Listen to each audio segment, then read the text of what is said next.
सदियों पहले इंडिया में एक यूनिवर्सिटी थी जिसे एक बाहर के जनरल मोहम्मद बख्तियार खिलजी ने जला दिया था। उस यूनिवर्सिटी के कुछ फैक्ट जानकर मैं दंग रह गया। It is claimed to be the oldest university in the world. 10,000 से भी ज्यादा बच्चे थे उधर 8 से 9 सेंचुरीज पहले। अराउंड 2,000 टीचर्स, इतने अलग अलग सब्जेक्ट्स पढ़ाए जाते थे, इतनी vast knowledge including the subject of medicine that time. और तो और इंडिया के बाहर से भी कई कंट्रीज से स्टूडेंट्स यहाँ पढ़ने आते थे। माना जाता है कि यहाँ का कैंपस ऑलमोस्ट 10 किलोमीटर तक फैला हुआ था। मैं बात कर रहा हूँ नालंदा यूनिवर्सिटी की। कैसी थी ये रोमांचक यूनिवर्सिटी और कैसे इसे बेरहमी से जला दिया गया, आइए आज साथ मिलकर जानते हैं।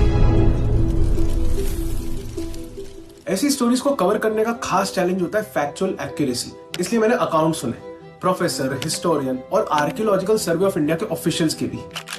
गिनीज के हिसाब से the oldest existing and continually operating educational institution है यूनिवर्सिटी ऑफ कराउइन, जो मोरक्को में है। ये एस्टैब्लिश हुआ था 859 AD में। बट बीबीसी और बहुत सारे अलग सोर्सेस कहते हैं कि 5th सेंचुरी में Nalanda was founded by the Gupta emperors. आज के बिहार में थी ये यूनिवर्सिटी, पटना से कुछ किलोमीटर दूर। अलग अलग सोर्सेस के मुताबिक नालंदा जो है वो 3 संस्कृत वर्ड से बना है, ना, अलम और दा, meaning an unstoppable flow of knowledge. और इस यूनिवर्सिटी के केस में कुछ ऐसा ही था। अपनी शुरुआत के अगले 700 सालों तक इस यूनिवर्सिटी का नाम बढ़ता रहा। लॉजिक, एस्ट्रोनॉमी, एस्ट्रोलॉजी और बाकी बहुत सारे सब्जेक्ट्स इधर पढ़ाए जाते, including the subject of medicine. Hundreds of classes were held in this mega campus. माना जाता है कि ये कैंपस था ऑलमोस्ट 10 किलोमीटर तक फैला हुआ।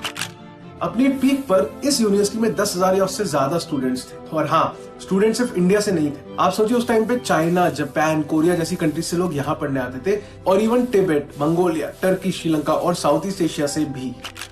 और हाँ, अराउंड 2,000 टीचर। लेकिन सबसे कमाल की बात मुझे ये लगी कि 10,000 स्टूडेंट्स के लिए 2,000 टीचर्स है। तो ये तो यार बहुत ही कमाल का रेशियो है, 1 teacher for almost every 5 students, 5:1। इस यूनिवर्सिटी के सबसे प्रोमिनेंट स्टूडेंट्स में से एक थे Chinese Buddhist Hiuen Tsang. I hope I got that pronunciation right. 7th century में ही केम टू इंडिया और फिर वो नालंदा में पढ़ने आए थे। कहते हैं कि वो वहाँ के चांसलर के फेवरेट स्टूडेंट बन गए और उन्होंने वहाँ पे बहुत रेपुटेशन गेन की। इतनी रेपुटेशन की वर्धन डायनेस्टी के जो किंग थे हर्षवर्धन, उन्होंने ह्योनसांग को इनवाइट किया। इतनी कमाल की नॉलेज एक्वायर की थी ह्योनसांग ने कि हर्षवर्धन ने 18 दिन की सभा रखी थी, जिसमें कुछ 500 जैन, बुद्धिस्ट और ब्राह्मण स्कॉलर्स को ह्योनसांग ने एक स्कॉलरली डिबेट में हरा दिया। वो अपने साथ कुछ 650 मैन्युस्क्रिप्ट से भी ज्यादा चाइना वापस ले गए थे। अपने ट्रैवल लॉग में he has given details of this wonderful university. उन डिटेल्स में से था कि एक बहुत मैसिव टेरेस था, 4 स्टोरी की मॉनेस्ट्रीज थी और 9 स्टोरी की एस्ट्रोनॉमिकल ऑब्जर्वेटरी भी थी, और एक massive library. Thousands and thousands of books were there in this library। और इस लाइब्रेरी की इंपॉर्टेंस इस बात से समझी जा सकती है कि उस वक्त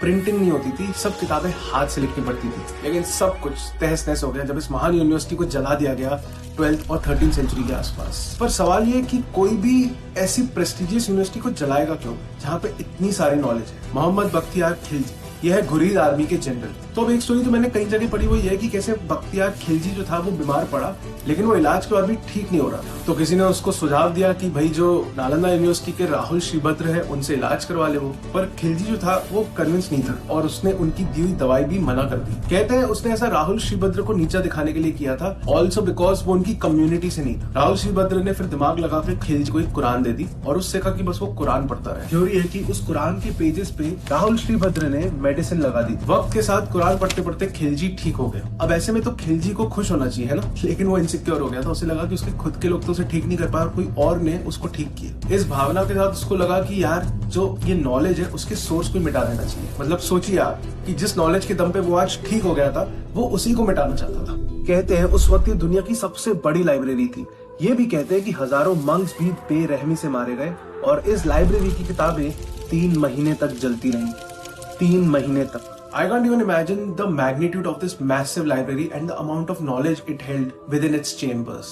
This knowledge was on so many aspects of life, और ये ना सिर्फ हमारे देश के काम आती बल्कि पूरी दुनिया के। एक एक्सपर्ट कहते हैं कि इस यूनिवर्सिटी के डिस्ट्रक्शन के बाद इंडिया में बुद्धिज्म का डिक्लाइन चालू हो गया था। और ये भी कहते हैं कि this is the biggest ever excavated university in the world, जिसे 2-3 इंस्टेंसेस में एक्सकवेट किया है। Over the years the university was under the ground and a village had settled on its top. एक एक्सपर्ट ने बताया कि ह्योनसांग के ट्रैवलॉग के बेसिस पे यहाँ पे एक्सकवेशन चालू हुआ था। इंस्क्रिप्शंस, राजाओं के, डोनेशंस के, ये सब एक्सकवेट हुए और लॉर्ड बुद्धा के स्कल्पचर्स भी। ऑलमोस्ट 800 सालों तक अपनी ग्लोरियस एरा के बाद नालंदा यूनिवर्सिटी अगले 800 सालों तक गॉट लॉस्ट। वो यूनिवर्सिटी जो उस टाइम पे विश्व की सबसे प्रसिद्ध और बढ़िया यूनिवर्सिटी में से एक थी।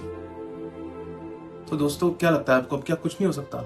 एक्चुअली हमारे चहीते president doctor APJ Abdul Kalam ने 2006 में इसके बारे में बात उठाई। उन्होंने इस महान यूनिवर्सिटी को रिवाइव करने का आइडिया प्रेजेंट किया। गवर्नमेंट लग गई काम पे और 2010 में नालंदा यूनिवर्सिटी एक्ट पास हुआ। उस इंसिडेंट के बाद ऑलमोस्ट 800 साल बाद 2014 में ये यूनिवर्सिटी वापस ओपन। आज अराउंड 31 कंट्रीज के स्टूडेंट्स यहाँ के पढ़ते हैं और जोरों शोरों से काम चालू है to grow the university even further. India के इतिहास और उसकी आइडेंटिटी से इतनी स्ट्रांगली जुड़ी ये यूनिवर्सिटी जो इतनी वर्ल्ड क्लास थी, वो कैसे चली वो तो अपने आप में एक शर्मनाक इंसिडेंट है ही, लेकिन ये बात भी सच है कि 800 साल बाद इसको रिवाइव करना इतना आसान नहीं है। अब बस देखना ये है और उम्मीद भी यही है कि अपनी रिच हिस्ट्री और ग्लोरी को खो देने के बाद क्या नालंदा यूनिवर्सिटी फिर से अपने मुकाम पर पहुंच पाती है।